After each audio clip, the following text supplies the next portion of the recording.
Вы смотрите новости в прямом эфире. В студии Сергей Михедов. Здравствуйте. Коротко о главных темах выпуска. Здравое поколение. Проект якутянки получил поддержку федерального агентства «Росмолодежь». В поселке Хандага детям с малых лет прививают интерес и уважение к якутской культуре. Дети знакомятся с традициями и обычаями в игровой форме. Хочешь быть здоров? Вставай на лыжи. В Амге прошел третий этап Кубка Якутии по лыжным гонкам среди школьников, взрослых и ветеранов. В связи с предстоящим пуском ракеты-носителя «Союз-2» с космодрома «Восточный» в районах падения отделяющихся частей в Кобейском и Алданском районах продолжаются предпусковые подготовительные работы. Об этом сообщает пресс-служба Минэкологии Якутии.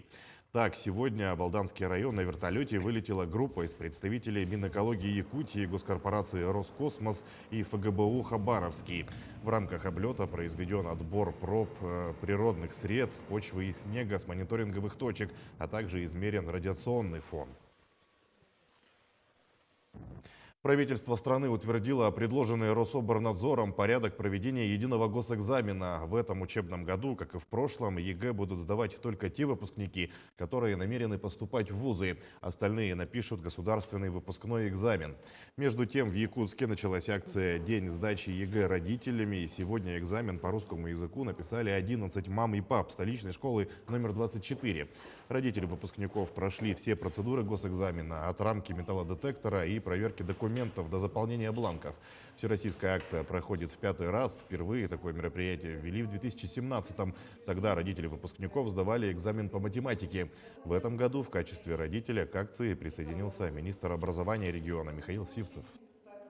Мы проводим эту акцию для того, чтобы наши родители посмотрели, какие задания предстоит выполнить выпускникам в рамках единого государственного экзамена 2021 года. Ну и для того, чтобы вообще с точки зрения подготовки ребенка родители наши помогали, были помощниками, моральными, психологическими для своих детей. Потому что это немаловажный фактор. Наши дети достаточно много переживаний проходят за этот период подготовки. Но мы хотим сказать, что это не настолько сложное мероприятие. Это на самом деле заключительный этап всего учебного процесса. Студентка третьего курса Арктического государственного института культуры и искусств Тамара Неустроева начала реализацию проекта «Здравое поколение». Он получил поддержку федерального агентства «Росмолодежь». Чем заинтересовала строгое жюри, работа студентский и какие еще у института есть достижения в грантовой деятельности, расскажет Алексей Лукьяненко. Проект студентки направлен на то, чтобы каждый мог сбалансировать свою жизнь. Он разработан индивидуально, подходит как мужчинам, так и женщинам. В нем есть все, начиная от регулировки режима сна, труда, питания, личной гигиены до искоренения вредных привычек и даже эмоционально-интеллектуального преображения. Идея у Томы появилась за год, наверное, до подачи заявки. То есть, когда мы начинаем знакомиться с азами проектирования, мы начинаем прорабатывать сначала очень долго проблему, потом прорабатываем идею, и когда она уже была готова к написанию грантов, это был 2-й курс, мы его довели уже, этот проект, до участия в конкурсе. Я как преподаватель, как наставник продолжаю ей помогать, поддерживать, объяснять какие-то моменты, организационно, то есть я веду до последнего своих детей, поэтому мы работаем в таком формате. Целью проекта «Здравое поколение» является пропаганда здорового образа жизни среди молодежи. Он был заявлен в номинации «Спорт, ЗОЖ и туризм». В рамках проекта на днях в Якутске начался онлайн-марафон, который продлится до 17 апреля. Полностью же реализация проекта завершится в мае этого года. Мой проект был одобрен на грант 190 тысяч, и уже идет подготовка и реализация моего проекта. У меня в данном проекте 4 мероприятия получается. Первое – это онлайн-марафон, который уже идет в Инстаграм. Второе – это семинар от специалистов. Третье – это спартакиада, и уже завершающим этапом является велотур. Я думаю, что подобные проекты должны мотивировать молодежь на занятия спортом и здоровым образом жизни. хочу уже сделать данное мероприятие ежегодным и из года в год набирать вот обороты и выйти уже на новый уровень. Также параллельно с Тамарой от института выиграли гранты еще две студентки: Елизавета Жиркова с проектом «Танцевальный рассвет» и Виктория Слепцова.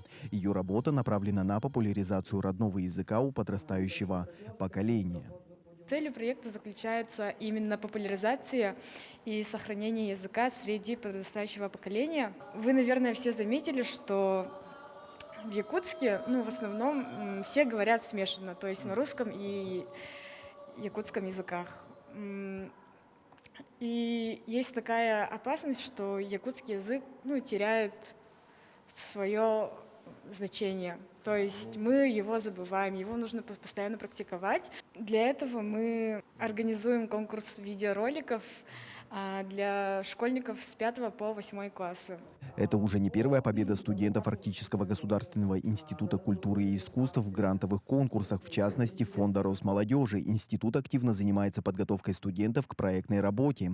Главный плюс — все они действительно притворяются в жизнь и несут пользу нашему обществу. Алексей Лукьяненко, Григорий Николаев, Якутск. Переходим к эпидобстановке. 31 новый случай COVID-19 выявили за сутки в Якутии. Об этом сообщила замруководителя регионального оперштаба Ольга Балабкина.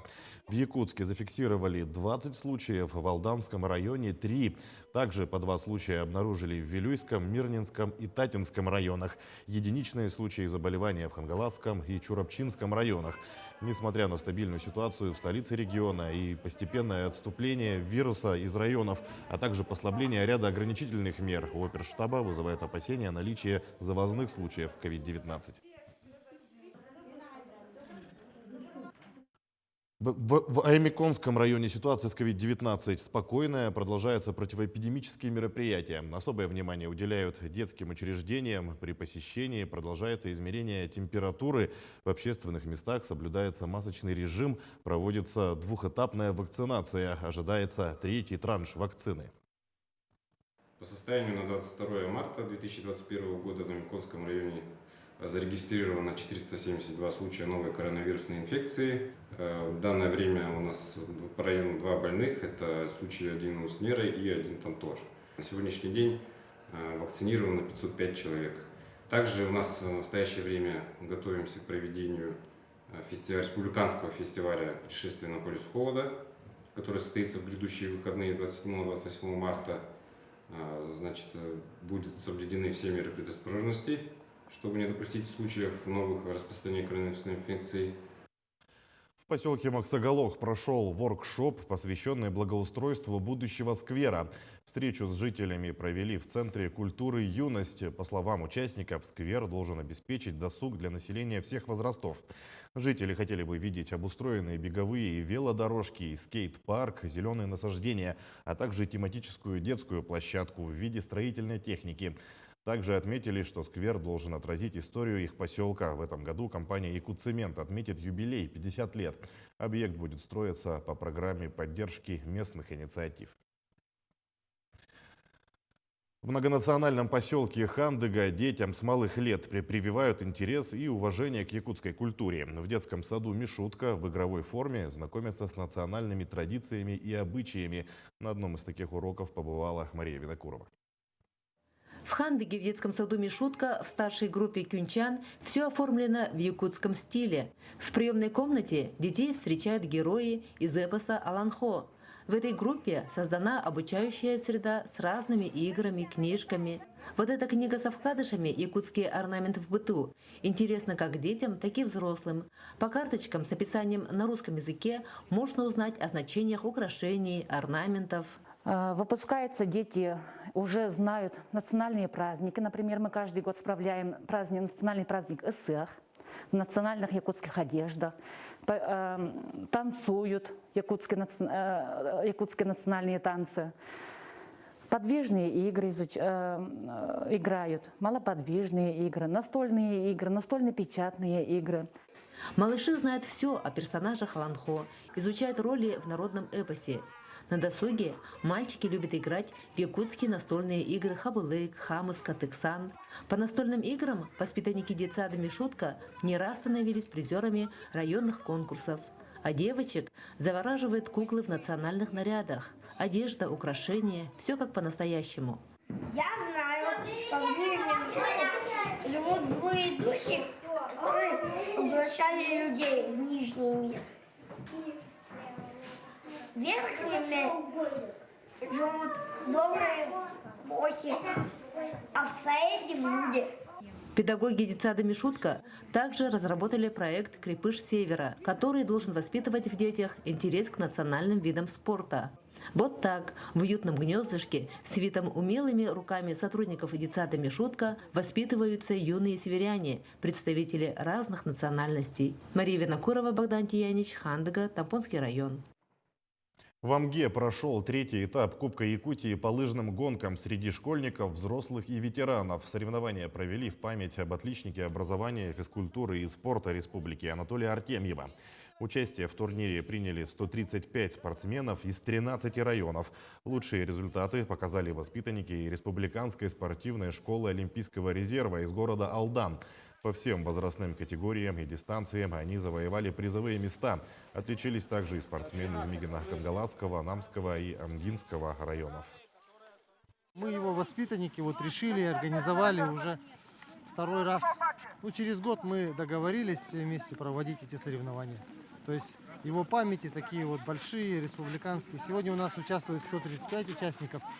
В принципе, это очень хорошо. После действительно такого затишья лыжного, спортивного. Сейчас все приехали и участвуют. Довольно-таки составы серьезные, география тоже очень расширенная. В Чурапчинском районе состоялся съезд моржей из 2 районов республики и города Якутска.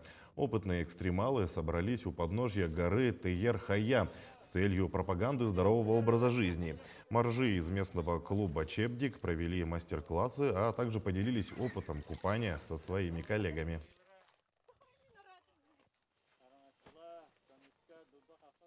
В целом, в моем понимании, Якутия, она как раз-таки очень привлекательна в плане моржевания, потому что, насколько мне известно, по всему миру очень много сообществ моржей, но у них, само собой, климатические условия совсем другие. Это минус 20 градусов, у кого-то минус 30 и так далее, но вряд ли кто-то где-то купается при минус 50, 57. Может быть, Наймакён и так далее. В принципе, в плане моржевания Якутия, она очень привлекательная. К этой минуте это все новости. Не забывайте носить маски, соблюдать безопасную дистанцию. Оставайтесь с нами.